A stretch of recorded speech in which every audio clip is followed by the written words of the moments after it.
Hey, what's happening, Discoveryers? I'm Guy01, and welcome to this week's versus episode on the Walkthrough channel. This week, it's Xavier Woods against Braun Strowman. Now, we actually got quite a few things to talk about, so let's jump in. First of all, it is our weekly birthday versus. Xavier Woods' birthday was September 4th. He turned 38. And Braun Strowman's birthday was yesterday, September 6th. He turned 41. And yeah, not gonna lie, I didn't realize Braun was already in his 40s. But then again, if you think about it, you know, Braun's been in WWE for close to a decade now. I mean, what, 2016, 2015 is when he came in? At least onto the main roster. So yeah, he's been on the main roster for about 10 years now, which is kind of crazy to think about. So yeah, I guess him being 41 isn't that crazy to think about. So in some other news going on this week, the first trailer for the official trailer for the Vince McMahon documentary, the Netflix documentary, got released, and it's already gained a lot of talk, mainly just because of, you know, the fact that it's coming out with everything going on with Vince. And you know, if I remember correctly, this documentary has been in the works for several years at this point. Unless I'm thinking of something else, it was like originally going to be like a biopic, and then it got changed to a documentary, or maybe that was something else. Maybe there's still a biopic coming out about Vince. But yeah, this documentary has been in the works, and it just so happens that it's coming out, you know, now, after Vince has basically been kicked out of his own company. So it's an interesting time for this documentary to come out. So it'll be interesting to see exactly all what they cover, because, you know, depending on when it got made, when everything got recorded, they might not be covering anything that happened the last year or so. Or maybe, you know, they might be limited in how much they cover it. Again, we'll have to see when it officially comes out. Speaking of people being kicked out of the company, this past week, WWE seemingly released Odyssey Jones. I don't remember if there was like an official statement about his release, but he was removed from WWE's roster. Apparently it has something to do with like an investigation that's currently going on involving him. Not sure like how forward, you know, that said investigation is going, or what it's about, or what all it includes. But WWE seem to not be taking any chances, or maybe they know that he's more involved than we do. Because yeah, apparently he's gone already. And they were pretty quick to change gears in terms of like his role on TV. This past week on Raw, they already moved away from the whole Karrion Kross New Day storyline, and they've already got him now seemingly going after The Miz. So it didn't take them long to, you know, get him off TV and then shift gears with the storyline he was very prominently featured in.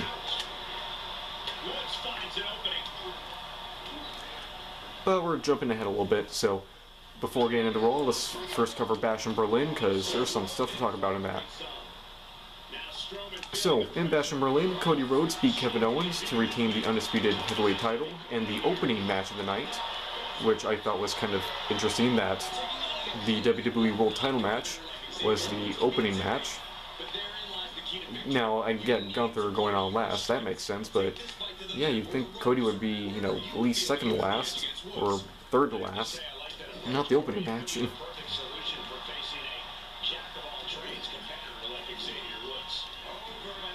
Bianca Belair and Jade Cargill beat Isla Dawn and Alba Fire to become the new women's tag team champions. That wasn't a very long reign, was it? What, it lasted only about a month, right? They wanted it at the last pay-per-view, right? Or, and pay-per-view, premium live event, whatever.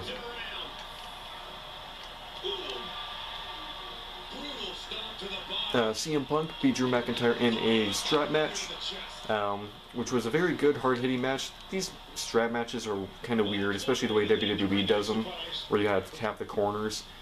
I wish they would have just kept it the traditional strap match where it's, you know, basically just a no-holds-barred match with the two wrestlers strapped to each other, and just let them beat the crap out of each other to a pinfall. You know, it feels just, the whole attacking the corners thing is just a little weird to me.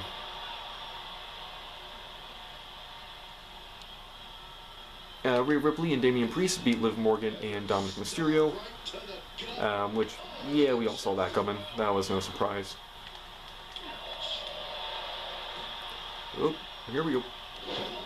And in the main event, Gunther beat Randy Orton to retain the World Heavyweight Championship. And what might have been the match of the night? I don't know. Owens versus Cody was pretty good, but I don't know. Gunther might have taken it again. Oh, no. Oh, crap.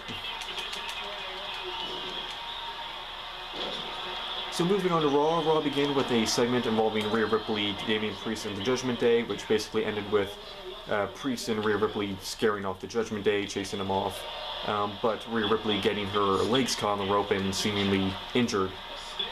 Now, this is something I mentioned before, where WWE is going to have a real hard time, you know, convincing the audience that the rest of the Judgment Day, you know, without Rhea and Damian Priest are a threat, especially when you pair, you know, the Judgment Day, set them up against Rhea and Priest. And this segment is kind of very, very telling of that, because, yeah, I mean, there's, you know, 5 members of the Judgment Day, and they can't take down 2 people. Yeah, that's not a good sign for them. Ow. That hurt. Ow.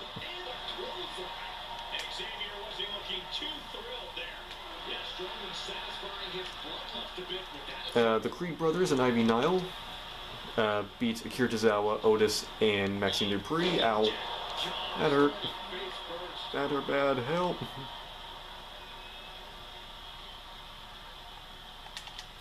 Get off me.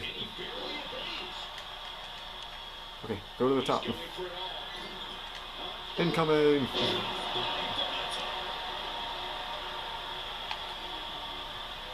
After the match, Chad Gable called out the Wyatt Six for they called it an 8-man tag, but I guess 8-person tag. Basically Gable, the Creed brothers, and Ivy Nile against 4 members of the Wyatt Six. Next week on Raw, Uncle Howdy came out and accepted. So that'll be a fun match to see next week. Shayna Baszler beat Zelina Vega. After the match, Shayna Baszler, Zoe Stark, and Sonya Deville attacked Zelina Vega, as well as Lyra Valkyria, who came down in an attempt to make the save, but she was taken out as well. Oh no. No, got me. Going for a ride. Oh no. I wasn't supposed to go for a ride. Oh no. No.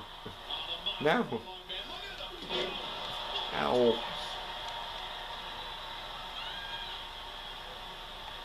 Aha. Gotcha. No. Get back here. Coward.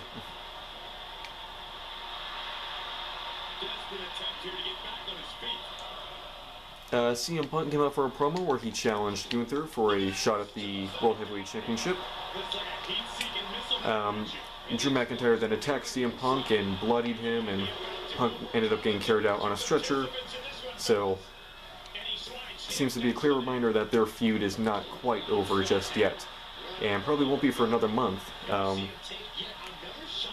And we can kind of see where this is going pretty easily, with WWE confirming that Bad Blood will be coming back next month for October. That'll be their new October pay-per-view.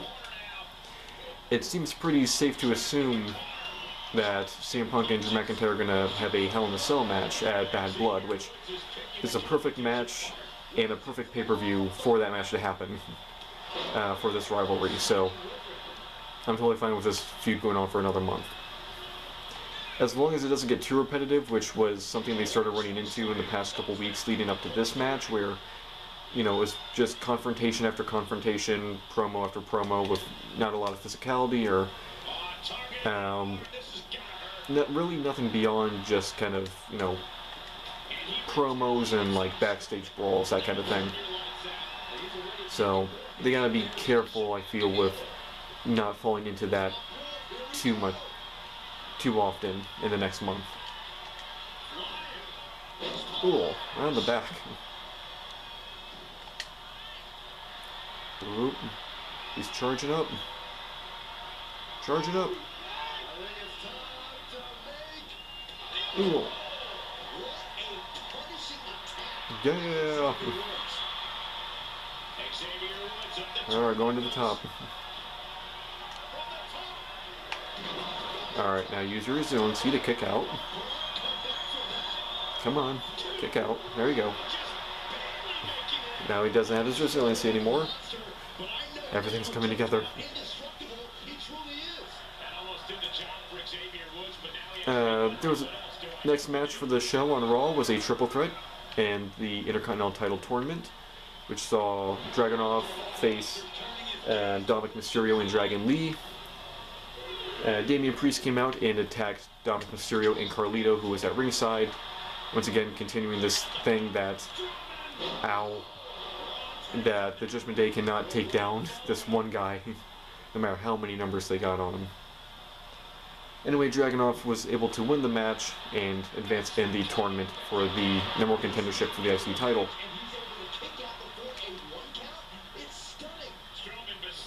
Oh no. Get off me. No. Get off. Get off me. No. Hey, I go to sleep.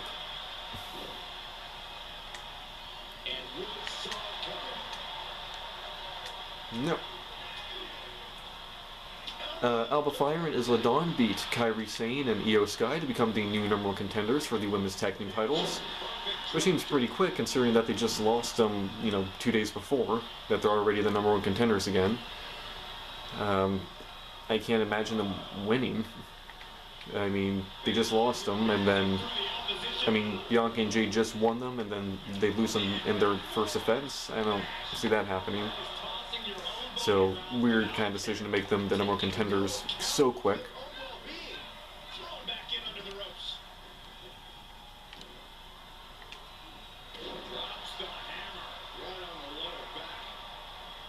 Sami Zayn confronted Gunther to challenge him for the World Heavyweight title. So now Gunther's got two people who have staked a claim for his title in CM Punk and Sami Zayn. Gunther, for the most part, kind of just laughed off Sami Zayn's challenge, basically being like, yeah, no. But Zayn did bring up a good point that he was the one to end Gunther's, Intercontinental title reign, and he is the last person or the most recent person to hold a one-on-one victory over Gunther. He's taken a title from him before, so he says he can't do it again. So, Zayn's a legitimate, challenger. Now, they'll probably just use this more as a way to legitimize Gunther a bit more by having him beat Zayn, but I don't know. They could give Zayn the big one. He deserves it. Braun Strowman beat Sheamus and Ludwig Kaiser to advance in the Intercontinental title tournament. Weird that out of the three of them, Braun was the one who won in advance, because I don't see him winning the IC title anytime soon. I feel like Sheamus and Kaiser were much more, well fitted to be in that match and much more legitimate potential winners.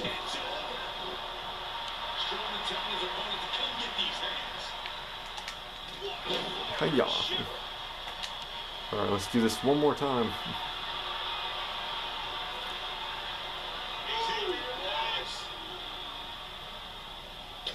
The roll adds extra force.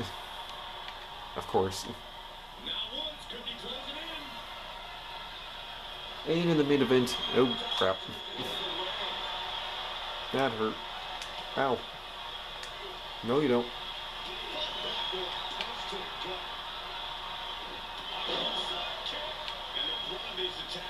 In the main event, Jey Uso and Damian Priest beat Finn Balor and JD McDonough.